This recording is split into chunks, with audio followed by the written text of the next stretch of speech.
Are you afraid to go out camping solo in the backcountry?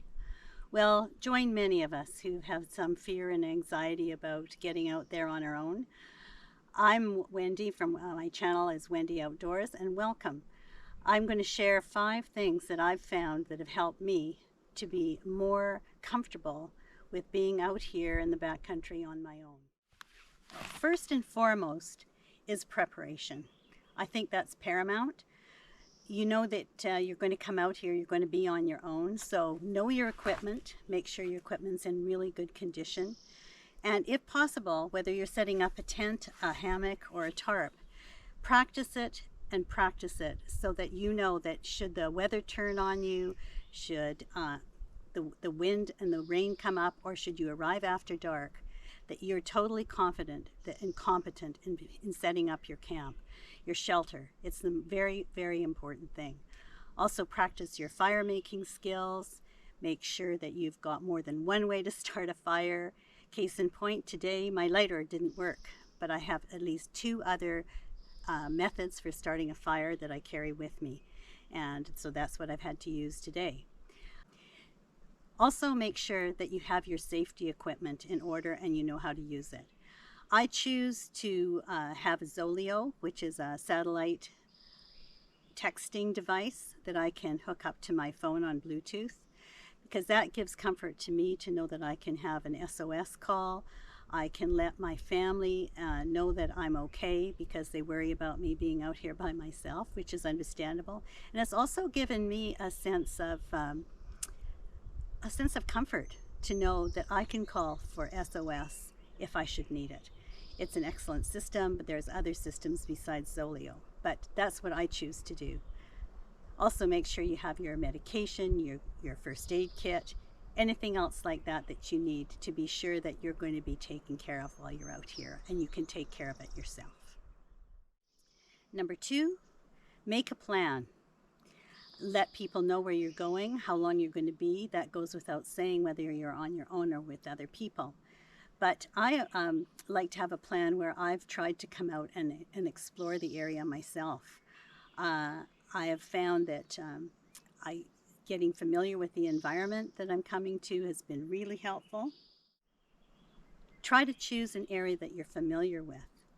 What I've done for my first 2 trips alone is I've come out to the area and I've actually found the campsites that I wanted to stay in. And I've spent a number of hours just having a day camp there so that I would feel when I came that I was coming to something familiar. I think that that's very helpful. It's very helpful for me. It might be helpful for you too, if that's possible.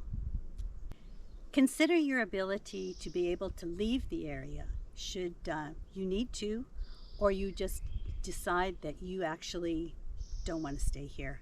Can you get out after dark, and can you get out safely? Everything goes along swimmingly in the daytime, but it's when the dark comes that people often feel really nervous. Number 3, when you get to your campsite, consider the location of your tent, your tarp, or your tent hammock, whatever you're going to sleep in. What kind of environment is going to make you feel more comfortable? For me, I like to face out towards the light. If it's a dark forest behind me, I prefer it behind me, and I want to look out at the light. I like to look out at the water if I'm near water, a field, anything that gives me a sense of openness and an escape sense, I suppose. At least I can see clearly for a long ways what's coming and try and ignore what's behind me. So anyway, that works for me. It's just a psychological thing. So that's one thing that I do. I also look for a place that's safe. I look for, I live in a treed area on the Pacific West Coast, and so we have lots of trees, lots of dead trees, lots of dead branches. So I try to make sure that I put my tent or my hammock under, not under anything where I'm going to have falling branches or a falling tree come down on me in the night. So I make sure my environment's as safe as possible. It's not in a dip so that it might accumulate water, as we get a lot of rain here. Just those little things that make me feel confident that I've chosen the best place for my cozy spot where I'm going to retreat to when it gets dark.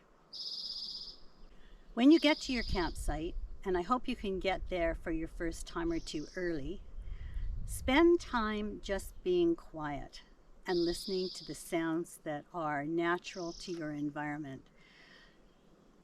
When it gets dark, the sounds seem louder, and if you haven't spent time listening to the normal sounds in your environment, they're all going to seem foreign when the lights go out. So just spend time just being very quiet and listening and watching and observing what's going on around you. Are there squirrels? Are there raccoons? Are there deer?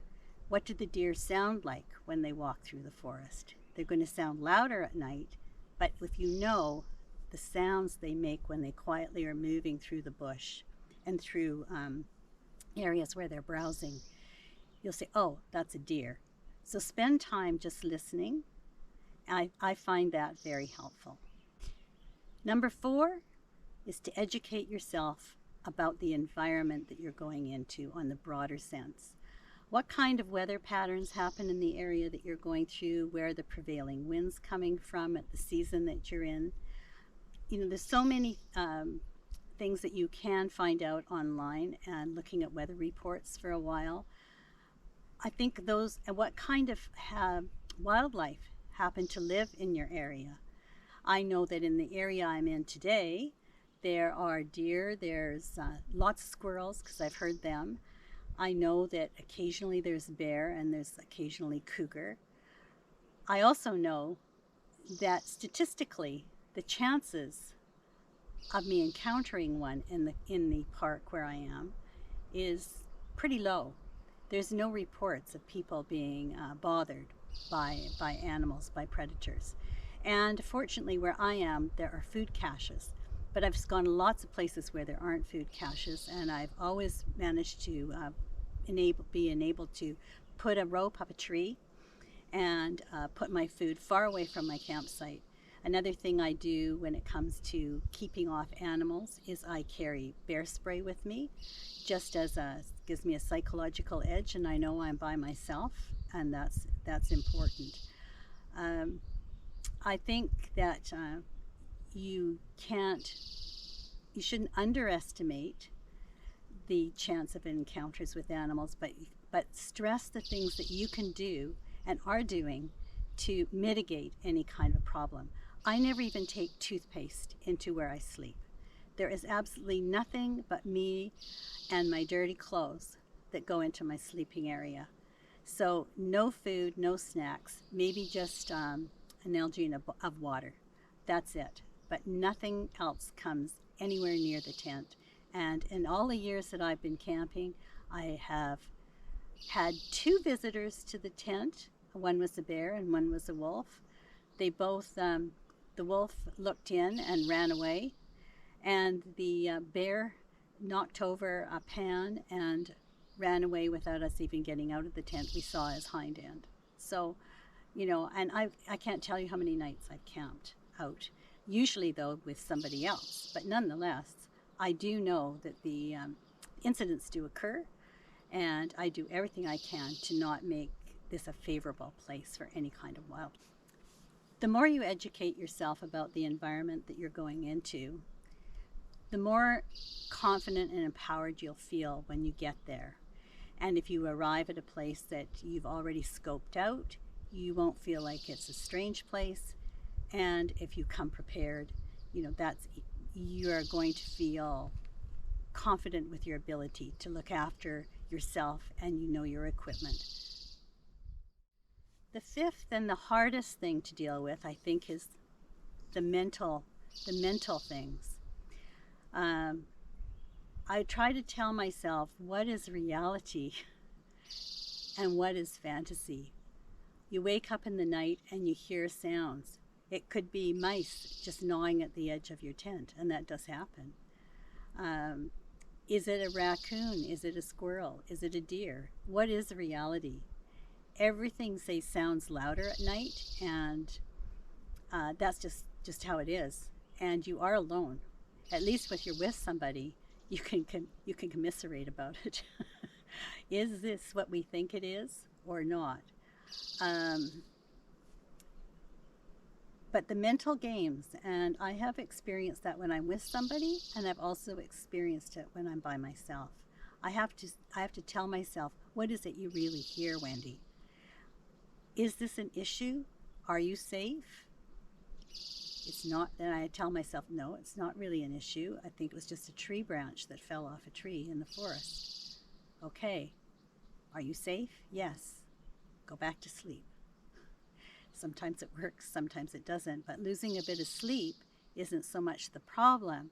The problem is if you let the anxiety and the fear build and start snowballing until you get yourself in some kind of a panic state.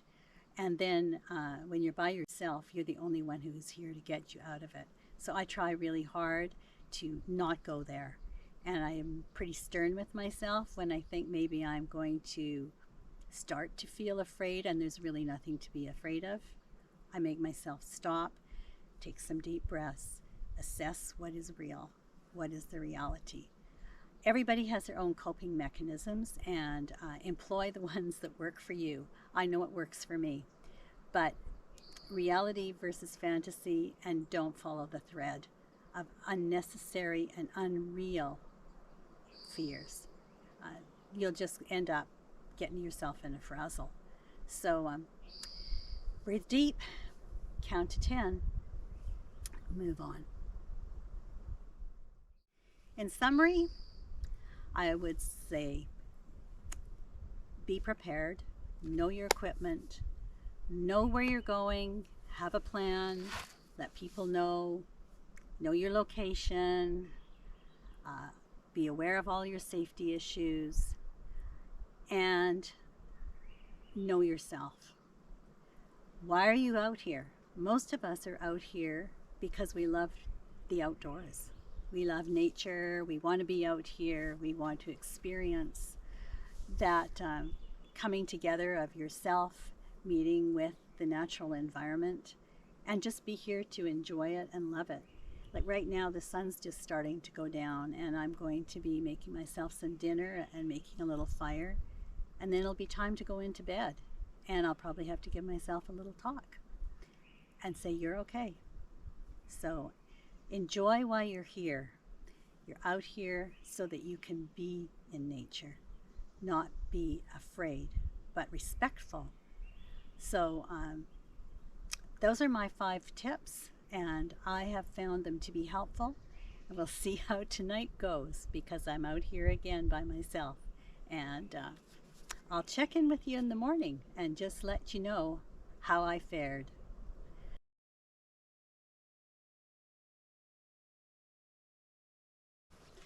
Well, good morning. Made it through the night. Not really a big surprise. Um, I really had a great night. The wind blew a lot, and in a way that kind of helps cover up on those little tiny sounds that might startle you in the night.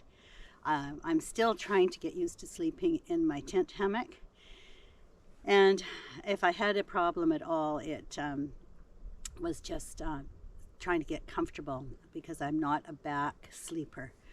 But nonetheless, I did sleep in about 2-hour patches and was awoken at 5 o'clock this morning by an amazing chorus of birds. There were hundreds of birds singing. So I got up and moved my sleeping bag down to the tarp and slept for 2 more hours actually under the tarp, because I could sleep on my stomach. So that was the only issue I had. It had nothing to do with being alone. I did hear some trees rubbing together because of the wind. But I knew what it was right away, because I've heard that sound before. I didn't hear any skirring, any munching, any crunching, nothing. So anytime I had a moment of just maybe a little bit of nervousness, I just recalled fantasy versus reality. What's really happening? Go back to sleep. At least rest and be comfortable, and don't get anxious. So the self-talk really does help. And I also was confident with my gear. Even if it had been raining, I knew that I would very unlikely to get wet. I had a great fire last night. I have had good food. I've had an overall really successful time out here, and I'm really glad I came. So, if you want to go camping in the backcountry and you wish to go by yourself, you have your own reasons. We all have our own reasons for why. And I hope that those tips that I gave you yesterday might help you, because that kind of planning, uh, gaining knowledge, coming out, having a look at different places, picking a location in the site that I feel comfortable with, having some cozy clothes and a nice warm sleeping bag, all of those things just really give comfort and a sense of well-being. So I wish you luck, and I hope that you might join me on my channel, Wendy Outdoors, another time. And if this was at all helpful to you, please give it a like, and if you want to hear more, hit subscribe. Thanks a lot for coming along, and I'll look forward to hopefully seeing you on my channel again. Goodbye for now. I'm off in my canoe in a little while.